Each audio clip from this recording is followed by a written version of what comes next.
इस वीडियो में मैं आपको बताऊंगा कि हमें अनडिफाइंड डाटा कब रिसीव होता है। Let's see our front end code. Here you can see this is the my front end code and this is the await keyword, async function, exhaust और user detail. User detail is nothing, it is the form data.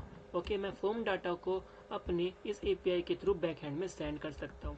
तो let's see our backend code. This is the middleware. मैं define कर रखा है API का starting point, it is the user and you can also see on the front end this is the user. It means this is the starting point of API। Okay और inside this middleware function मैंने n% का sign लगाया, then requested body लिखा है ताकि मुझे जो भी फ्रंट एंड से डाटा मिले वो यहाँ पर रिसीव हो जाए with the request body. Okay तो अब चलते हैं लॉगिन होने के कोड पर। तो जैसे ही if I write the Gmail and if I write the password then you can see I am getting the error. ठीक है यह साइनिंग फेल्ड का आ रहा है and if I see on the back end you can see this is the request body and request body will getting undefined error। इसका मतलब data नहीं मिल रहा है but the you can see the front end code is okay and the back end code is also okay and then where is the error and where is the cause of problem। तो अब देखते हैं problem का कारण क्या है। देखो सबसे पहला रीजन ये है कि जब भी आप फ्रंट एंड से फॉर्म डाटा भेज रहे हो आपको एक चीज का ध्यान रखना है, फॉर्म डाटा के अंदर इमेज है या नहीं। अगर आप इमेज भेज रहे हो तो अलग तरह से प्रोसेस होगा, अगर आप इमेज नहीं भेज रहे तो अलग तरह से प्रोसेस होगा। ये सिर्फ फॉर्म डाटा के केस में होता है।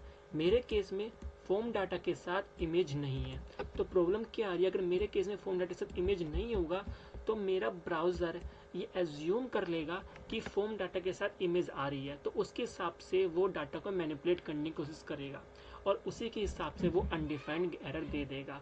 बट अब मुझे तो चाहिए भाई यूज़र को लॉगिन करवाना और मैं फॉर्म डाटा भेजना ही चाहता हूँ पर मुझे इमेज भी नहीं भेजनी है। तो here is a solution. Solution क्या है, यहाँ पर आपको लगा देना है upload dot none. If I write upload.none like this, it means I will tell the browser I am not sending image with the form data। ठीक है मैं उसको बता रहा हूँ ब्राउजर को कि मैं फॉर्म डाटा के साथ इमेज नहीं भेज रहा हूँ इस कोड के थ्रू। अब जैसे ही मैं इसको लॉगिन होने का ट्राई करूंगा तो आप देख सकते हो आई हैव सक्सेसफुली लॉगिन। ठीक है अब मैं लॉगिन हो गया क्योंकि मैंने ब्राउजर को बता दिया कि जो भी मेरा फॉर्म डाटा आ रहा है they are not having an image. ठीक है फॉर्म डाटा के साथ इमेज नहीं है, खाली टेक्स्ट आ रहा है और ये मैंने कैसे बताया, अपलोड डॉट नन के थ्रू बताया। अब the question is what is the upload dot none. if I click on the upload dot none then you can see the whole code। this is the multer code and what the multer do, multer क्या करता है front end से जो भी अगर आप image आ रही है, ठीक है फ्रंट एंड से अगर जो भी इमेज आ रही है फिर चाहे वो फॉर्म डाटा के थ्रू हो या कोई जेसन की डाटा कुछ भी थ्रू आ रही है, मल्टर क्या करता है ये प्रोसेस करता है इमेज को and it is store on the specify on back and. ये बैकएंड के अंदर इमेज को स्टोर करा जाता है, मतलब फ्रंट एंड से डाटा ले लेता है इमेज का और उसको बैकएंड में स्टोर करवा देता है। लेकिन मल्टर ज़्यादातर अपनी जो प्रायोरिटी देता है वो फॉर्म डाटा को देता है।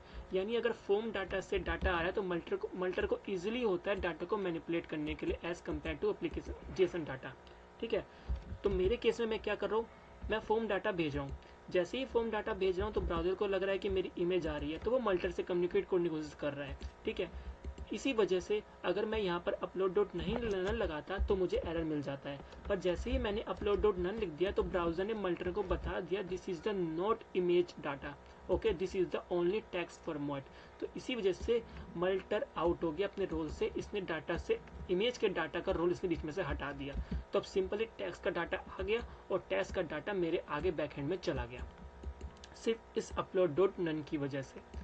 इस कोड ने सिर्फ इतना कह दिया कि ये है, ये इमेज का डाटा नहीं है, ये ओनली टेक्स्ट डाटा है, भले ही फॉर्म डाटा है पर ओनली टेक्स्ट डाटा है and here is not at image data. Okay तो इसी वजह से मेरे को यहाँ पर लॉगिन हो पाया और मैं सक्सेसफुली अपने डाटा को बैकएंड में सेव करवा पाया। ठीक है तो पहला रीजन तो आपको समझ में आ गया कि फॉर्म डाटा को आपको इस बात का ध्यान रखना है। अब आगे आने वाली नेक्स्ट वीडियो में मैं आपको और चीज़ बताऊंगा कि अनडिफाइंड कैसे रिसीव हो सकता है। ओके